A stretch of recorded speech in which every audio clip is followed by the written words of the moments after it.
Big John McCarthy and Josh Thomson were at it again on their podcast, weighing in, going back and forth over the upcoming fight between Ilia Topuria and Charles Oliveira. Their debate, who's going to come out on top and how. Big John didn't hold back, he laid it out straight. He believes Charles is going to struggle. Why? Because he thinks Charles can't manage the distance. Once Ilia gets close, which Big John says is inevitable, things will go downhill real fast. He talked about Ilia's pressure, how sharp his timing is, and the way he cuts off the cage, saying all of that would overwhelm Charles. But Josh wasn't having any of it. He fired back, reminding fans that Charles has been wrestling really well in his recent fights. He said Charles isn't just going to stand there and strike with Ilia. Instead, he'll mix things up, takedowns, clinches, anything to neutralize the pressure Ilia brings. Big John didn't stay quiet either. He clapped back with facts, reminding everyone that Ilia's no slouch in the wrestling department. Both defensively and offensively, Ilia is solid, and taking him down isn't going to be easy. Then Josh pointed out Charles' reach and height. He said if Charles can get hold of a single leg and elevate it, especially with the size difference, he could take Ilia down and shift the fight in his favor. So now the big question for the fans, whose side are you on? Is it Big John's take that Ilia is too much? Or Josh's belief that Charles still has plenty of weapons to win? It really comes down to that, who wins the range war? Whoever wins the range war wins the fight. Does Charles have the ability to keep him on the outside? I don't think so. I think that Ilia will get himself in range where he wants to be, and that's where problems will start. See, I'm taking a different approach. Oh, it's okay. I think Charles Oliveira is going to become a wrestler real quick. He might try it, but it's not. Ilia is a hell of a defensive wrestler. He is a good offensive wrestler. Does Charles have good offensive wrestling? He does, but he's not the guy that you look at as, and Topuria is that good defensively. Now, he's been taken down, so it's not like Charles can't do it. I just don't think it's going to be something that's easy. Okay, Charles Oliveira is going to be the taller, longer, lankier guy. He's going to have what he's going to do is try to get in on a single leg, and he's going to try to treetop him. So he's going to try to elevate that single leg all the way up to his shoulder. If Topuria is not going to be flexible enough, and that'll make the take. Now, here's where things get even messier. Michael Bisping, never one to stay silent, went off on Ilia Topuria. And he didn't sugarcoat anything. Just days before Ilia's massive title fight with Charles Oliveira at UFC 317, Bisping let loose and called Ilia a prick. Yeah, he really said it. So what triggered it?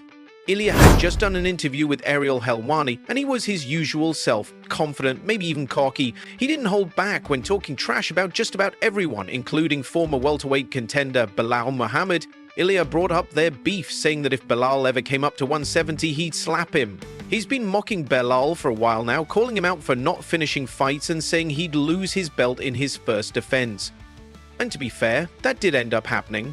But Belal didn't let it slide. He clapped back hard, saying Ilia is way too small to be mixing it up with the bigger guys at welterweight. And this back and forth didn't go unnoticed. Bisping brought it up on his Believe You Me podcast, and he didn't mince words. He seemed genuinely shocked by how many feuds Ilia has picked with different fighters. Bisping said, and I quote, "What a prick, man. What a prick. Belal has knocked out Sean Brady, but I guess if people are going to talk, they're going to talk. Since when did Belal and Topuria have beef?" He sounded genuinely confused, almost annoyed that Ilia is making enemies left and right. But the drama didn't stop there. Belal fired right back, saying Ilia is starting to look like the Georgian version of Colby Covington, someone who constantly stirs the pot just to stay relevant. And Ilia, he wasted no time clapping back, calling Belal a crotch sniffer. It's wild.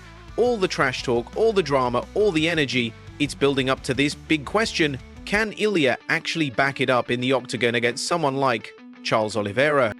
He's been loud, bold, and brash, but when the cage door shuts, will he deliver? Let us know what you think. Are you putting your faith in El Matador, or do you think Charles is going to get that belt back? While all this was blowing up, there was another firestorm, this time involving Dana White and the UFC itself. Tom Aspinall's team is furious, and honestly, they have every reason to be. So here's what happened. Jon Jones retired, which opened the door for Tom Aspinall to be promoted as the new undisputed heavyweight champion. You'd think this would be a massive moment, right? A big ceremony, maybe a spotlight on Tom. After all, he'd waited months, stuck on the sidelines while the whole Jon Jones situation dragged on.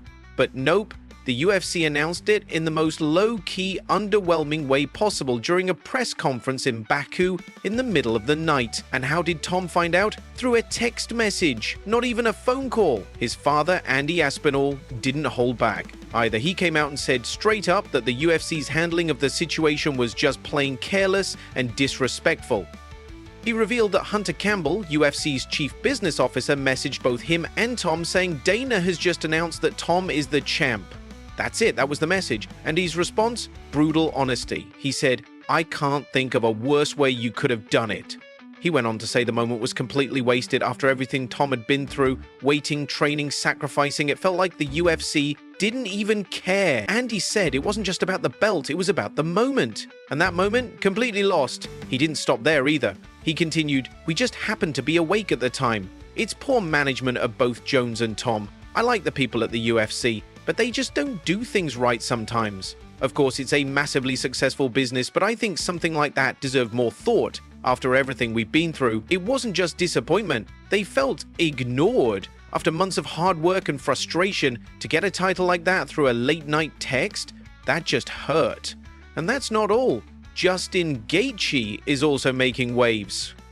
But unlike Ilia, he's not talking trash. He's just being real. Justin says he's not fighting anyone unless it's for the lightweight title. There are names being floated, guys like Arman Tsarukyan and Paddy Pimblett, but Justin says no thanks. He only wants gold now. After that absolute war against Rafael Fiziev at UFC 313, Justin feels like he's earned his shot. In an interview with MMA Fighting, he said he's waiting for the winner of Ilia Topuria versus Charles Oliveira. That's the fight he wants, nothing else. When asked about what comes next for him, Justin admitted that this sport is full of emotions. Some days he feels like walking away, other days he's ready to fight again.